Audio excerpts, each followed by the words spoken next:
Hey everyone, in today's quick tip, we're going to talk about one of my favorite productivity techniques.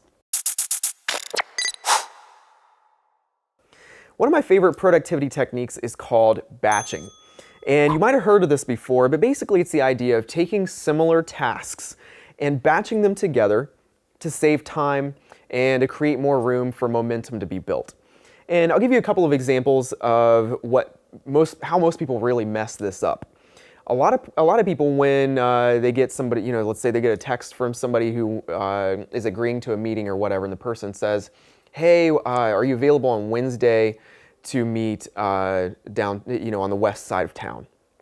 And they look in their calendar and they see a block, like 4 hours open or whatever on Wednesday, and they go, "Yes, I can meet you on the west side on Wednesday. I've got the time available."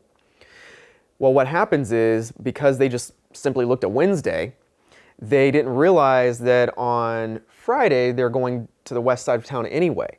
So now they've got 2 trips all the way to the west side of town and back, maybe half an hour each way in traffic, depending on the time of day, gas costs, you got lost momentum of, because you had to stop working on a project that you were working on that day to move forward. And so a lot of people really don't pay attention to this idea of batching things together. And as a result, we end up feeling like we're so busy, we're working so hard, but for some reason we're not getting anywhere. And we blame it on the mystic forces of failure or whatever, but oftentimes it's way simpler than any kind of mystic force. There's usually something simple we're doing, and for a lot of us, that's inefficient management of our calendars. So batching is a way you can combat that. I'm going to give you a couple of examples of ways that you can batch. One is geographically, and that's what we just talked about a minute ago with the side of town. So let's say the right way to do batching would be, let's say somebody texts you and says, "Hey, excited about meeting with you. How's Wednesday on the west side?" And you say, "Okay, I would love to meet with you on the west side. Wednesday isn't going to work with me," even though you've got 4 hours free on Wednesday, remember. "Wednesday isn't going to work for me, but I would love to do it on Friday, or I could do it on next Tuesday or next Friday. Whichever of those work for you best, just let me know and we'll get it on the calendar." Now, the other person doesn't know that you have a 4-hour block of time free on Wednesday, but they don't need to know that, because that's your time to be productive. That's your time to build momentum working on your projects. And if it works for the other person, assuming it does, the best thing to do is find a time to where you can meet with that person in a way and a time, whatever, in a place that allows you to batch your tasks.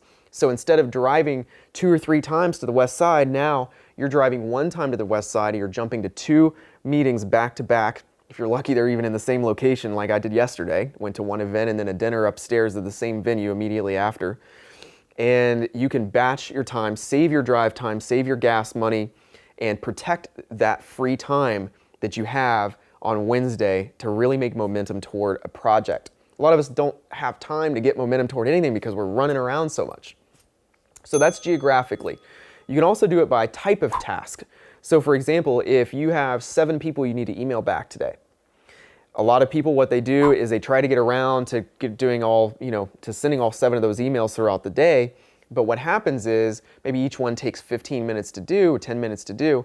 You're scattering it throughout the day and you're interrupting other tasks, other periods of time where you could be building momentum on something. Instead, if you just stacked those 10 to 15 minute email projects back to back, you knock all of them out in an hour and a half or 2 hours, and no transition time is lost. You're literally jumping in one time, knocking out all the emails, and then moving on to something else. Improves your efficiency, allows more time for momentum, and makes you feel way more productive. Really, literally makes you able to be more productive. Another way to do it is by length of task. And I do this a lot of times with what I call like my 2-minute task list. I know Getting Things Done by David Allen talks about just anytime you have a 2-minute task, just knock it out right now. And I do that sometimes, but one of my favorite things to do is list in my iPhone notes basically a note called 2-minute tasks. And anytime I think of one that I need to do, I just list them, because I know very well that I'm going to end up in situations like stuck in a checkout line at the grocery store, or sitting in a traffic jam for 10 minutes or something like that. And I want to be able to quickly access tasks that I can do in those periods of downtime, so that I'm not wasting time on them when I could be working on bigger projects, and so that I'm not just sitting there doing nothing during those sort of dead time moments. So those are 3 ways to take advantage of batching, but I would recommend that you read Getting Things Done by David Allen. Check that out, and you'll learn way more about batching there. But I've shared a couple tips with you today, 3 to be exact, that you can implement right now and be more productive starting tomorrow morning. So hopefully this helps you be more productive in your journey toward creating the life that you want. If you've got comments, as always, the comment section is below. And click the little share button right over there. Share it with your friends. Actually, Matt, I don't know which side it's on, but maybe there, either way. Click the share button. Would love to get the word out to more people so that we can help more people as we grow our content here on Facebook. Talk to you soon.